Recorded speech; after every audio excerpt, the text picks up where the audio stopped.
میں ہاری نہیں تھی، بس تھک گئی تھی۔ لوگ جب مجھے دیکھتے ہیں تو انہیں ایک عام سی عورت نظر آتی ہے، لیکن حقیقت میں میرے اندر کتنی ہی راتیں دفن ہیں اور یہ صرف میرا اللہ جانتا ہے۔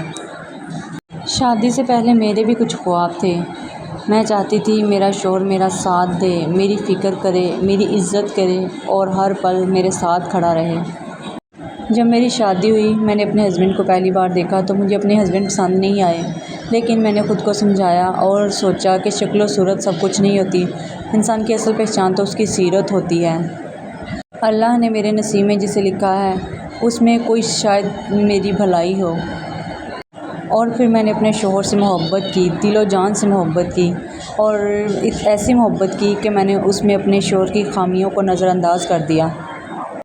میں ہر دن یہی سوچتی رہی کہ شاید کل حالات بہتر ہو جائیں گے، لیکن کچھ رشتے ایسے ہوتے ہیں جو وقت کے ساتھ ساتھ مضبوط ہونے کی بجائے انسان کو اندر سے توڑ کر رکھ دیتے ہیں اور انسان ہمیشہ کے لیے خاموش ہو جاتا ہے۔ میرے ساتھ بھی کچھ ایسا ہی ہوا۔ میں نے ذلت دیکھی، شک برداشت کیا، لڑائیاں برداشت کی، مار برداشت کی اور بے انتہا دن رات کی اذیت برداشت کی۔ ماں باپ کو ذلیل ہوتے دیکھا، ماں باپ کو اپنے گھر سے دھکے کھا کر اپنے سسرال سے نکلتے دیکھا، لیکن میں پھر بھی خاموش رہی اپنے گھر کو بسانے کی خاطر۔ میں نے وہ سب کچھ بھی برداشت کیا جو میں یوٹیوب پہ بتاتے ہوئے، یوٹیوب پہ تو کیا، میں کسی کو بھی بتاؤں تو سوچوں بھی کہ میں کسی کو بتاؤں تو میرا دل لرز اٹھتا ہے، میں کسی سے بیان نہیں کر سکتی۔ میرے خود کے شوہر نے ایک 12 سال کی معصوم بچی کی عزت پہ ہاتھ ڈالا، میں چپ چاپ برداشت کیا، میں نے وہ بھی اپنے بچوں کی خاطر۔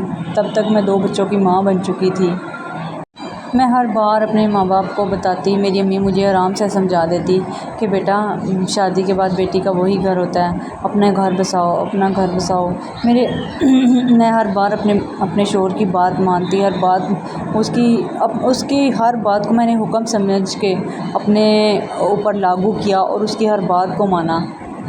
مجھے ذلیل اور رسوا دیکھتے ہوئے میرے بچے بھی خود سہمے رہنے لگے۔ میرے بچوں پہ بھی میرے ہسبینڈ نے کچھ کم تشدد نہیں کیا، وہ صرف مجھے نہیں مارتا تھا بلکہ بچوں کو بھی بے انتہا مارتا، ان پہ بھی بے انتہا ظلم کرتا، یہاں تک کہ اپنے بچوں کو خود کے کمرے میں آنے تک نہیں دیتا، کہ وہ کہتا کہ میں نے اپنے سکون کے لیے ہی روم بنایا ہے اور اپنے سکون کے لیے اے سی لگوایا ہے، بچے اس کمرے میں نہ آئے۔ اپنے خود کے بچوں کو مار مار کے ان کا خون نکال دیتا۔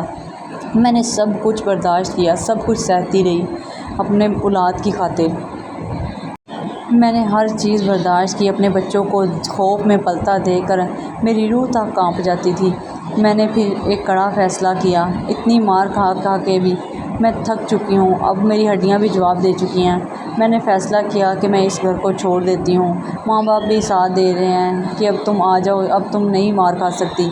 میں اپنے مائکے رہائش پذیر ہوں، اب اپنے شوہر سے علیحدہ ہوں، لیکن یہاں بھی زندگی آسان نہیں ہے۔ ہر پل، ایک ایک پل خون کے آنسو پینے پڑ رہے ہیں، ہر پل سمجھوتا کر کے جینا پڑ رہا ہے، کہیں پہ سکون نہیں ہے۔ اپنے بچوں کے لیے دن رات محنت کر رہی ہوں، لیکن خاطر خواہ کوئی کامیابی نہیں مل رہی۔ کس وجہ سے کہ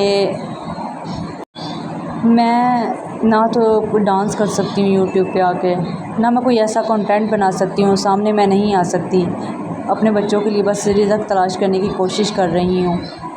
مجھے اپنے آپ لوگوں کے ساتھ کی ضرورت ہے، میرا ساتھ دیں۔